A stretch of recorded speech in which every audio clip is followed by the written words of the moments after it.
Entre las especies hay una serie de diferencias que las caracteriza y que determinan sus comportamientos gracias a su código genético.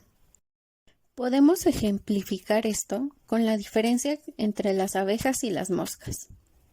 Las abejas tienen destrezas de comunicación a través de la forma y sentido del vuelo, técnicas de obtención de alimento, habilidades de construcción de celdillas y una complejidad de organización en su vida colectiva muy superiores a la de las moscas corrientes. Estos comportamientos ya vienen programados por el código genético. Estos hacen actuar a la especie de determinada manera y se transmite a través de la herencia. Podemos identificar esta serie de comportamientos en todas las especies, aunque entre más esté desarrollado el cerebro, mayor será la apertura del aprendizaje, que como su nombre nos lo indica, es la capacidad de aprender y actuar sin el patrón ya establecido. El ser humano, a diferencia de otros animales, tiene un mayor desarrollo cerebral y con esto una mayor capacidad de razonamiento, volviéndolo parte de los organismos complejos, adoptando un comportamiento mediado, que es lo que lo ha ayudado a no solo heredar los comportamientos que vienen establecidos en su biología, sino también lo referente a lo histórico y lo cultural. La acumulación de los aprendizajes a lo largo de la historia de la humanidad se le conoce como marco social y cultural. La personalidad, ideología y comportamiento van a estar fuertemente determinados por el contexto en el que esté viviendo la persona y la transferencia de todos estos de una generación a otra se le llama formato cultural. La habilidad para el desarrollo del aprendizaje en el ambiente se llama plasticidad y le servirá al ser humano para su formación y adaptación en todos los aspectos anteriormente mencionados. Canalización del desarrollo e influencias educativas. Principalmente tenemos al código genético, y dentro de este se encuentra el abierto y el cerrado. En el abierto son las posibilidades de adquisición y desarrollo. La dependencia que se encuentra en este código genético se va incrementando a medida de que avanzamos en el curso evolutivo. Es importante la experiencia del aprendizaje y educación, ya que con el tiempo se vuelve más decisiva para determinar la forma y contenido del desarrollo. Código genético cerrado. En este código se encuentra el primer año de vida, el cual está controlado por los procesos de maduración biológica. Dentro de esta, el desarrollo será más cerrado por el código genético. Después tenemos al primer año de vida, y este desarrollo está relacionado al proceso de maduración biológica que está controlado por la parte más cerrada del código genético, como la fijación de la mirada, el seguimiento visual del desplazamiento de objetos, la coordinación visión-audición y visión-prensión, y en esta también se encuentran las primeras sonrisas y la conducta de gatear. Canalización del desarrollo. Es la semejanza y las regularidades que hay en el calendario evolutivo de todos los miembros de la especie humana. El desarrollo temprano fuertemente canalizado es aquel que requiere una estimulación mínima del medio para producirse. Es donde los bebés necesitan de objetos para poder agarrarlos y así poder realizar la coordinación entre la visión y la aprehensión. En el caso del gateo implica una imitación social. La canalización no se opone a que el desarrollo sea influenciable por la educación desde las primeras edades del ser humano.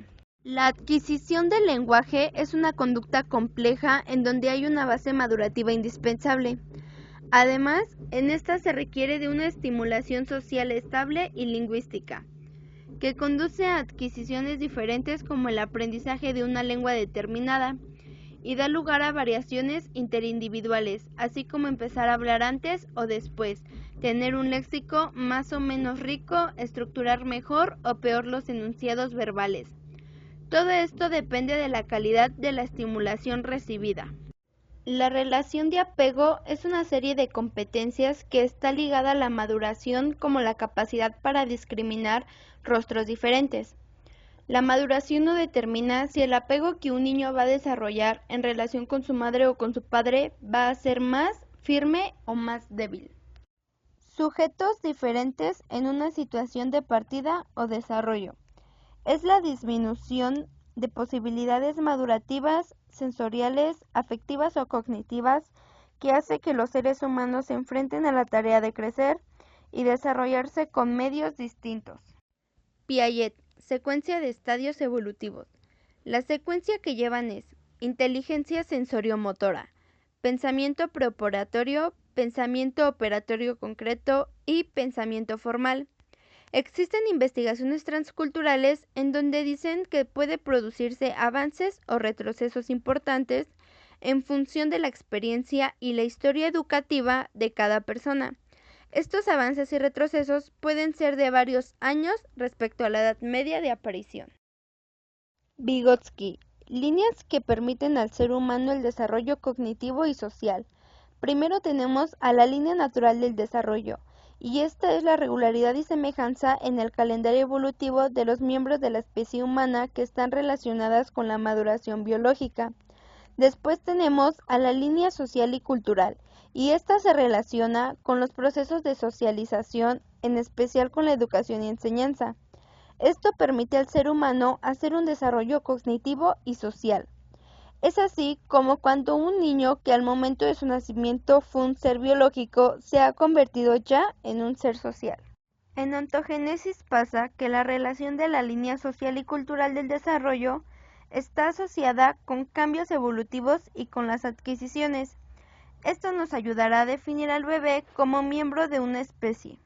La filogénesis está encargada de los diferentes cambios y de la evolución que hay en las especies. Se relaciona con la línea social y cultural del desarrollo, para aprender de los otros y con los otros. Cuando el bebé se ha convertido en una persona capaz de sentir, pensar y relacionarse, le queda por delante la tarea de apropiarse de las adquisiciones que le ayudarán a convertirse más que en un miembro de la especie humana, en un miembro más típico de su grupo social y cultural. Aunque esta tarea para las sociedades primitivas, en donde existe un escaso nivel de desarrollo científico y tecnológico, es relativamente sencilla, ya que está en contacto directo con su medio humano habitual y en el transcurso de sus experiencias cotidianas, el niño realiza los aprendizajes que lo cualifican como humano y los que le exige su particular nicho cultural. Pero por otro lado, esta tarea se complica en sociedades más complejas, por decirlo de alguna manera, en las que hay mayor desarrollo científico y tecnológico, ya que la organización social, al igual que la cultura, son más complejas, y en este sentido ni las familias ni el medio humano que rodea al sujeto alcanzan a ofrecerle las oportunidades necesarias para que éste pueda realizar las adquisiciones culturales. Como las personas no pueden quedarse sin esa adquisición cultural, en el contexto de las sociedades que son más complejas aparecen contextos específicos que asumen esta responsabilidad de asegurar la transmisión cultural, como la escuela siendo el ejemplo más típico de todos, en donde las relaciones entre el desarrollo y el aprendizaje se plantean de forma diferente, como más compleja. Y dentro de esta escuela, su finalidad de la educación consiste en promover el desarrollo de los seres humanos. Este desarrollo humano se vio más animado entre la década de los 60 y los 70, debido al enfoque cognitivo-evolutivo de la teoría de Piaget, en la que se sostiene que la mejor forma de promover el desarrollo es a través de la educación, colocando a los niños en contacto con las situaciones en las que se ponen en juego las operaciones básicas de la inteligencia y la competencia operatoria. Esta situación completamente diferente a la realización de aprendizajes específicos en la que los niños se les enseñan contenidos concretos. Desde esta posición del enfoque, el progreso educativo se ve como el resultado de aprendizajes específicos y se critica el enfoque cognitivo y evolutivo como contradictorio con algunos de sus propios postulados básicos, ya que en uno de estos los estadios del desarrollo son universales. Todos los niños pasan antes o después por estos estadios, sean cuales sean sus condiciones educativas y culturales. Entonces, relativamente, el progreso educativo tiene que ver más con los cambios de la persona que son manifestantemente susceptibles de ser provocados o facilitados mediante la acción pedagógica directa, dejando así en claro que la educación se debe abocar más en las metas extras en las que sí se les puede ayudar a los sujetos a alcanzar y no a los estadios en las que están destinados a completar.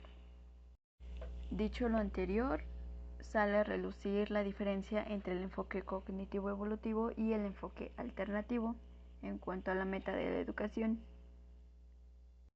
El primero dice que esta meta debe promover, facilitar o como máximo acelerar los procesos naturales y universales.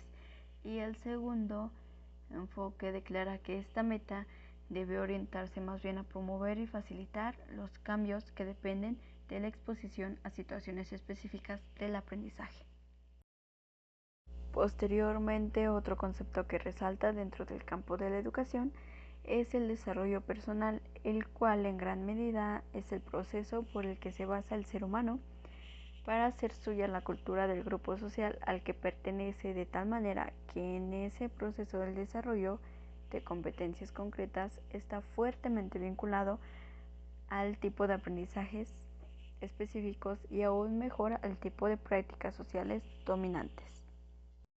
Dentro de este tema está incluida la cultura, que se utiliza aquí en un sentido muy amplio, englobando aspectos muy diversos como lo son conceptos, explicaciones, razonamientos, lenguaje, ideología, costumbres, valores, tipos de hábitat, de organización familiar o laboral e incluso económica, entre otras.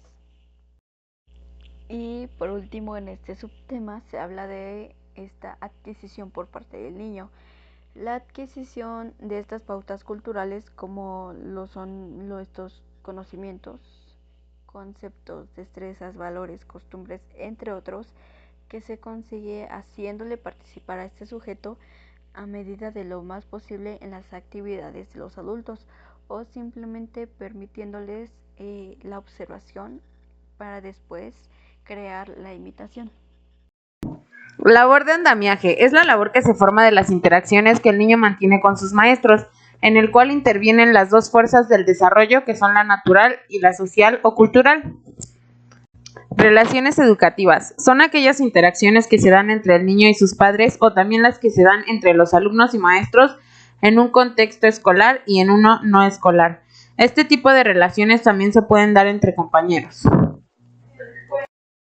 Teoría evolutiva de Piaget. Es en la que el desarrollo es percibido como una construcción activa, la cual se da sobre todo como resultado de la experiencia con los objetos y materiales del entorno. Construcción de significados compartidos. Esta se da de la interacción social y el contenido del aprendizaje. Relaciones con los objetos. Este tipo de relaciones que tienen con los objetos que les rodean son muy importantes, ya que apoyan a la estimulación y las fuentes de aprendizaje. Un ejemplo de esto es como cuando el niño quiere encontrar su pelota preferida, que desaparece frecuentemente debajo de la cama, del sofá o de la mesa. El niño termina aprendiendo que los objetos existen independientemente del que estén a la vista o no. Otro ejemplo puede ser cuando juega con las muñecas, que son de diferentes tamaños. Al vestirlas, cada muñeca tiene la ropa de la talla que le corresponde. El niño termina aprendiendo que existen correspondencias de orden de series de objetos desiguales. Desarrollo excepcional.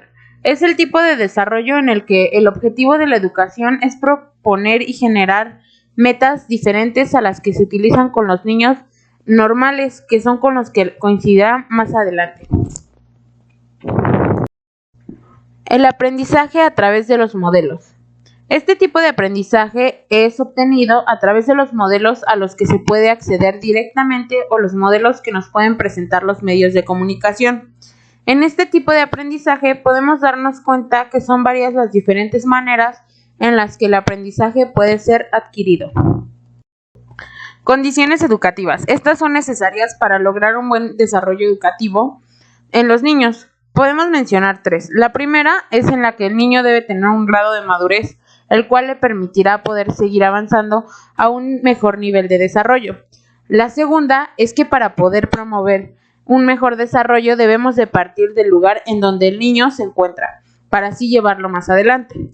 La tercera nos habla de que se exige una labor de andamiaje caracterizada por la continuidad.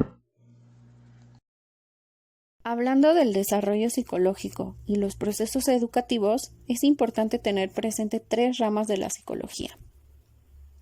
La psicología de la educación, que intenta comprender qué procesos educativos brindan en las personas la oportunidad de un desarrollo personal con su entorno físico y natural y con los demás. Por otro lado, la psicología del aprendizaje dice que el cambio y la evolución del ser humano es producto de la experiencia y aprendizajes que se van acumulando en nuestra historia personal. Por último, la psicología evolutiva nos habla de que la evolución y los cambios que experimentamos a lo largo de nuestras vidas están determinados en gran medida por lo que viene ya establecido en nuestro código genético. Con lo anterior ya visto, podemos entender que la educación tiene como objetivo desarrollar en los más jóvenes la cultura en la que se están desenvolviendo. Esta es principalmente social e incluye elementos como son las explicaciones de la realidad, instrumentos de acción y transformación de la misma, instrumentos cognitivos de naturaleza simbólica, valores éticos, creencias, costumbres, sentimientos, actitudes e intereses.